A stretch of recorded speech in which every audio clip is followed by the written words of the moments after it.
Hi అండి. ఈరోజు వీడియోలో పచ్చడి చేయబోతున్నాను. మినపప్పు, కొబ్బరి ఎప్పుడైనా పచ్చడి ట్రై చేశారా? చేయకపోతే ఒకసారి వీడియో చూసాక తప్పకుండా ట్రై చేయండి. టేస్ట్ అయితే చాలా బాగుంటుంది. నేను మొన్న వీడియోలో మామిడికాయ కొబ్బరి పచ్చడి అప్లోడ్ చేశాను. ఇది ఒకసారి ట్రై చేయండి. ముందుగా పొయ్యి మీద ప్యాన్ పెట్టుకొని కొద్దిగా ఆయిల్ వేసుకోండి.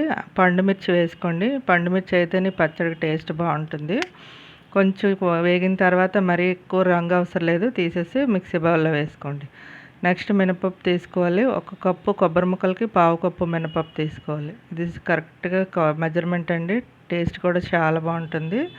మినపప్పు వేగిన తర్వాత మంచి వాసన వస్తుంది కదా, అలాంటప్పుడు తీసేసి మిక్సీ బౌల్లో వేసుకోండి. మంచిగా వేగింది చూడండి, మంచి స్మెల్ కూడా వస్తుంది. తీసేసి బౌల్లో వేసేసుకొని మిక్సీలోని ఇప్పుడు అదే ప్యాన్లోనే ఒక్క స్పూన్ ధనియాలు వేసుకోండి. ఈ ధనియాల ఫ్లేవర్ కూడా తగులుతూ టేస్ట్ అయితే చాలా బాగుంటుందండి. ఇది కూడా వేయించేసుకొని మిక్సీలో వేసేసుకోండి. ఇప్పుడు ఇవన్నీ వేసుకున్న తర్వాత రుచికి సరిపడా చింతపండు వేసుకోండి. మన టేస్ట్కి తగ్గట్టు చింతపండు వేసుకోవాలి. ఇప్పుడు ఇవన్నీ మిక్సీలో వేసేసాను కదా, చింతపండు చిన్న సైజు వేసుకున్నాను. అర స్పూన్ జీలకర్ర, ఒక 4-5 వెల్లుల్లి రెబ్బలు, రుచికి సరిపడా ఉప్పు వేసి ముందు మిక్సీ పట్టుకోండి. మినపప్పు కొద్దిగా ఎక్కువసేపు నలుగుతుంది కాబట్టి మిక్సీ పట్టుకొని ఒకసారి ఇలా కలుపుకోండి. అడుగంతా మనకి టైట్గా పట్టేసినట్టు అయిపోతుంది మినపప్పు కాబట్టి. ఒకసారి కలిపేసుకున్న తర్వాత ఒక కప్పు పచ్చి కొబ్బరి ముక్కలు వేసుకోండి.